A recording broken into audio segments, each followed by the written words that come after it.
Wow. Construction. Oh, do you want to know if there's more going on? Yeah. Oh, it's the Marvin Gaye Classic Album Review.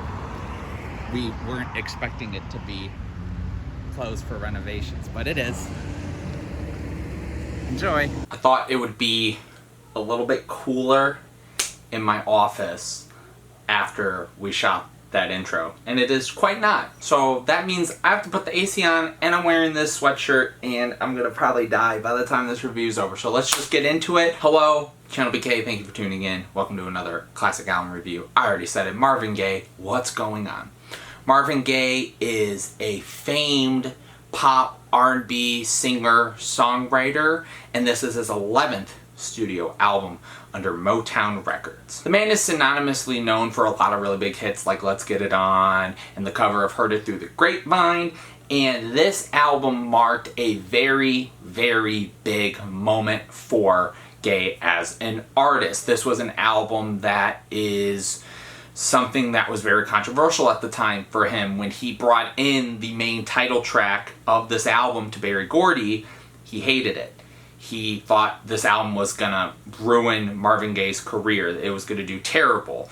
And this album ended up becoming one of Marvin Gaye's well-known records, and I know recently it has now become the #1 album for Rolling Stone of all time. Now, yes, Rolling Stone is just one publication, and you know, everyone has their opinions, and you know, I'm not necessarily trying to say this is the best album of all time or anything, but I think it is very important to bring that up, because when talking about an album like this, when you hear all the acclaim, you can sort of find the people that want to pick it apart and say it's not the best album of all time. Or, you know, like obviously when these lists come out, it's more of a, can people agree like that's okay that this album's #1 of all time? And I could definitely see why. This album came out in '71, and this was an album that I think from a racial standpoint and just from a government standpoint and from a social standpoint, lots of stuff was going on at the time. The Vietnam War, race crisis, environmentalists were sort of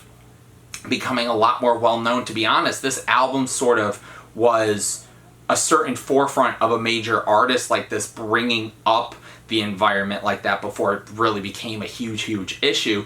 And this album is basically a protest record. It's a lot more fluid. The album is about 36 minutes, and it almost, even though there are tracks on here that are different and they sound different, this album almost just feels kind of like one continuous thought. Like there are definitely some transitions and some songs on here that go from one to another that, yes, they're very different songs and there's different topics, but the songs themselves definitely just feel like it's kind of one consistent flow. It almost feels like Marvin Gaye is kind of just jamming. This is actually his first producer credit as well on an album. And again, the album is very freeing. There's a lot of denseness to the production and the musicality on here. Again, it feels just very in the moment, live, and Marvin just does a lot on this project that sort of goes through a lot of different topics, as well as himself personally. And again, it's not a record that is very much hitting you over the head. It definitely doesn't feel like Marvin is basically saying like, I think you should feel this way. He's basically saying how he feels and how he's trying to get people to listen to him and maybe have a thought of what is going on. And it's that moment where he kind of switched things up to make a record that was so important to him.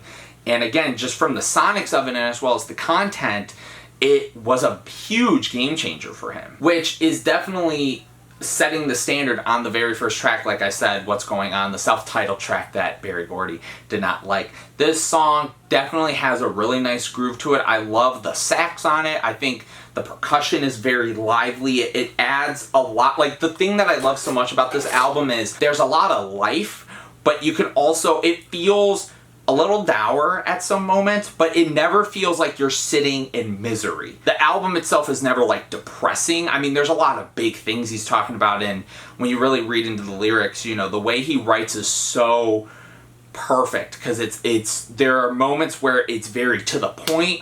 Then there's just ways that he writes stuff where the emotion comes out of it more than the actual lyrics themselves. You're never sitting there going, oh, I'm being preached to, or you're like depressed. But there is just this sonic of you're in the moment with him. And on this song, how he writes from the perspective of everyone in the family and sort of what he's talking to them about. Again, a lot of this stuff is, again, talking about us shipping off people to the war, and again, just what's going on in their, you know, community, and the perspectives of which he's singing to each of these family members, and again, what he's trying to talk about, and then the way the chorus builds with the what's going on. It's so, again, like, it's more of he has these opinions, and he's sort of just like, I need to get this out. Like, I feel like there's no reason why I shouldn't be talking about this because it's an issue. What's Happening, Brother is the next song on here, which again, sonically it's a little bit different. I feel like it's a little bit more, the first song on the album is a little bit more, there's a certain groove to it. This is a little bit more kind of slowed down. This actually takes a perspective of Marvin Gaye speaking from the point of view of his brother who served in the Vietnam War. The whole song itself is, you know, whether you can look at it from a race standpoint or just veterans in general, which this album has a lot of those things where you're like, wow, this speaks to society today, and it's very upsetting that this album, just last year, when this album review was going to come out, it was the 60th year anniversary.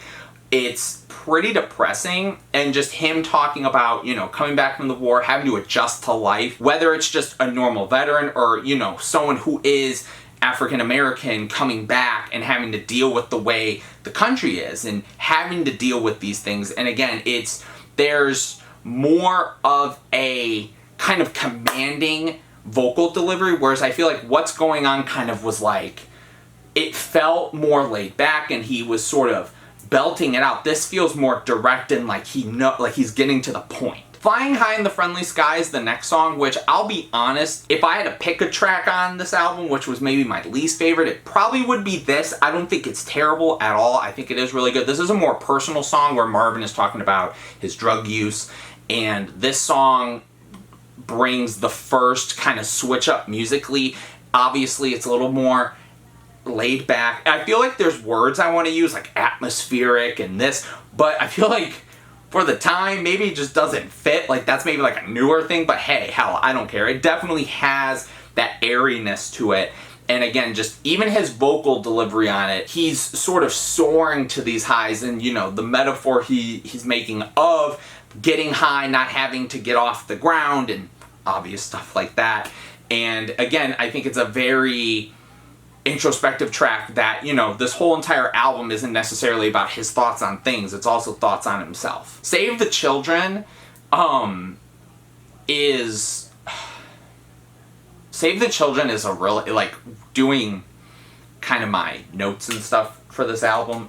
This song is really hard to listen to in context of what's been going on recently, specifically with Texas and these cowardly, you know, senators. To be honest, even though it's Republicans, people, you know, on the left side as well, who seem to not be bold enough to call out, you know, all the terrible things that happened and what could have been done, and just the bullshit. And this song is so powerful, and especially within like the last kind of 10-20 years with a lot of that going on. And it's a very spoken word song.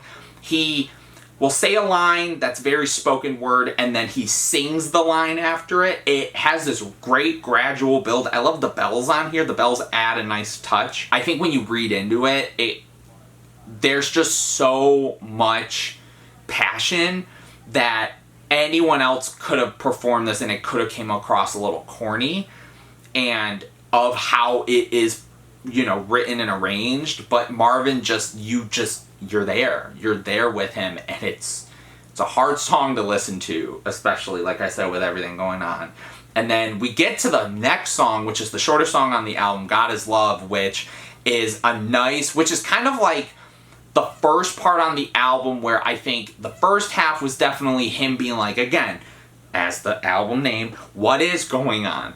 This song sort of splits it, and it builds into this big kind of, you know, uplifting track. And this is when everything starts to turn around, and he starts to have these songs obviously later on the album where he is either making these more strong opinions himself, where he's like, you know, figuring this out, or we have to do this, or as well as him being like, you know, we need to do this, we need more people like this, we need to show love. And this song definitely just adds that kick, and I love the approach on it, and I just love, again, kind of the chorus of love your mother, and like the background vocal singing something that, you know, your mom does that you don't like, or your dad does and whatnot, and just that way that he's still saying like, hey, you still gotta, you know, we gotta love each other. Plus the pianos on here are heavy, and I love them, and it's soulful, and it's great. But then we get to Mercy Mercy Me, the Ecology, which is the big environmentalist song. And it's, again, just Marvin Gaye's ode to just looking at what's going on with the, every time I'm going to say that in this review, in my head, I'm going to roll my eyes a little bit. But what is going on with the environment and the pollution, and his awareness and him bringing it up, and how, you know, he's just like everything else with the social stuff and the war is a big factor, and it's something that really affects him, and he's trying to tell people how it's something that we should really, you know, really be more keen to learning about and trying to help. And the guitars on here, so funky, so groovy. I love them, they're great. And then, just like the last song was the shorter song, we get the longest song on here, Right On, which is just probably the sorest. I think probably this song and the last song on the album are the most, I guess the next song too, but these songs I think stand out the most. The song has a lot going on to it. I love, again, the percussion, the upbeatness. The flow of the song is unlike anything we've been hearing. Like, there has been a certain kind of flow. This song brings a whole boom, boom, boom, boom, boom. It's very bright. Even the keys on here are bright. I love the sax on here as well. And again, it's this song about him looking at these people who are doing the right thing and showing love and doing things the right way and bringing that to the world, and, you know, his whole Right On thing. And it's, again, just it's one of those moments where you're feeling uplifted, because the rest of the album has been a lot of like kind of big, heavy topics. This is a more uplifting track. Then we get to Holy Holy, which I think the title of that is so cool. I love that. I love the strings on this song. This is for this song to be caked in between Right On and the final track on the album is very fascinating too. This is the most low-key song. It's a lot more simple than other songs on here. It's very gorgeous, very emotional. I feel that the way that he sort of slows it down on the song is really good. Just kind of like Save the Children, but Save the Children was a little bit more building, and there was a lot more to it. I felt like this song was a little bit more kind of stripped back. But then we get to Inner City Blues, Make Me Wanna Holler. This song is incredible. I love how dark it is. This song is such an amazing finale to this album. I love it. I just love the moodiness, the way the song is mixed. I love his metaphors of a lot of stuff going on. This idea of inner cities not really getting help from the government, and they're talking, and he brings up the analogy of the moon landing and how, you know, the money being put into that and why it's going to that versus, you know, the inner cities. And it's funny because there was the movie that Questlove did, Summer of Soul, which had the interview with the guy, which then was in that Richard Linklater movie, Apollo 10.5, so it goes back to this. And then I just love that hook. And this is probably one of the more upfront and not even aggressive, but probably the most aggressive song, because sonically too, but just the make me wanna holler, wanna do my life, yeah. So good. It's so good. And again, it's a phenomenal way to end this album. And I love the reprise of what's going on at the end as well. It's fantastic. And I believe this is the second longest song, because I think Right On is longer than this. But yeah, this album's awesome. It's great. The inspiration that this album had is incredible. I love artists that, you know, clearly for Marvin Gaye, this was a risky album, but to him, he was like, you know, I want to do this. And clearly the people wanted to hear it, and I don't think that the creativity of the album was squandered due to what he wanted to talk about. And I really loved how this album is not so over the top. It's not heavy-handed, and it doesn't go on so long. It's, like I said, it's about 36 minutes, and the flow of it is incredible. And you just sort of go through these very vivid paintings that he has from the sonics and from the way he approaches the songwriting and his performance.